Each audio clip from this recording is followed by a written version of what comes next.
You might have seen a recent study where Deloitte came out and said, based on the cost, the time, the imposter placed on people, that proper HR reviews or performance reviews of team members isn't really worth the money.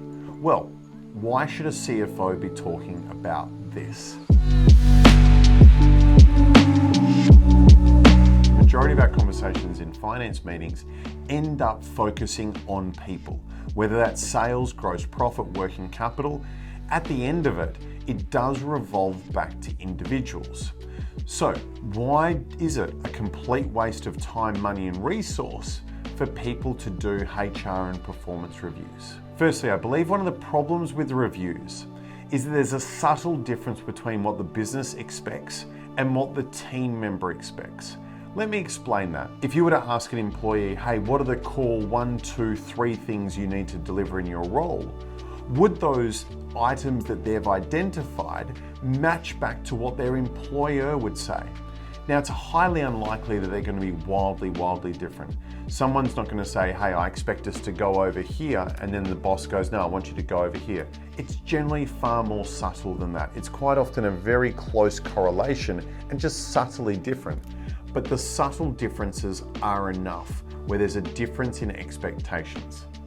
So the first problem we see in terms of people management is there's not a clear expectation of what success looks like in their role, and what the employee thinks is success can be significantly enough different to what the employer thinks is success. As a business owner then, it is our responsibility to ensure all our team members know what we define success as for them in their role, which will then roll up into their department, which will then roll up into the business in general. That's reason number one, in my opinion, why employee reviews aren't good, is because there's an inconsistency between expectations of both parties. The second part is actually coming up with the score itself. We might have 3 metrics that they need to hit. How do we identify whether they've hit those metrics or not? For example, if we were measuring a sales role, it might be a really easy thing to check and go, hey, look, this person was expected to create $1 million worth of sales and they did $900,000. Oh, okay, that's a fail. Or they did $1.1 million worth of sales. Oh, they did really well. But what do people do when they're backed in a corner if they're getting negative feedback?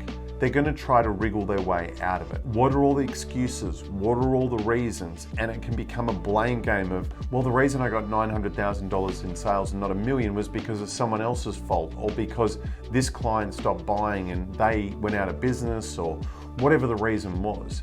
And you're suddenly having a subjective conversation rather than an objective conversation. What I would implore you to do is to try to make even the most subjective elements of performance in your business objective.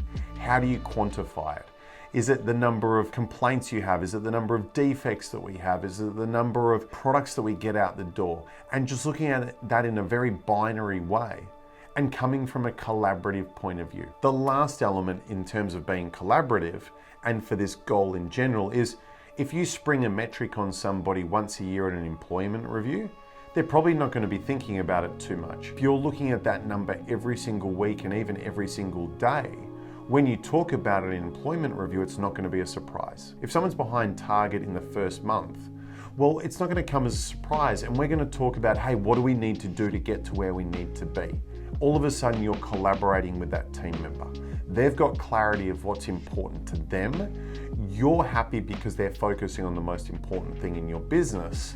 And then if they're not, we need to make changes. And those changes could be they're not the right person. The changes could be it's not the right metric. But all of a sudden, you've got this consistent line of communication and transparency across your entire team.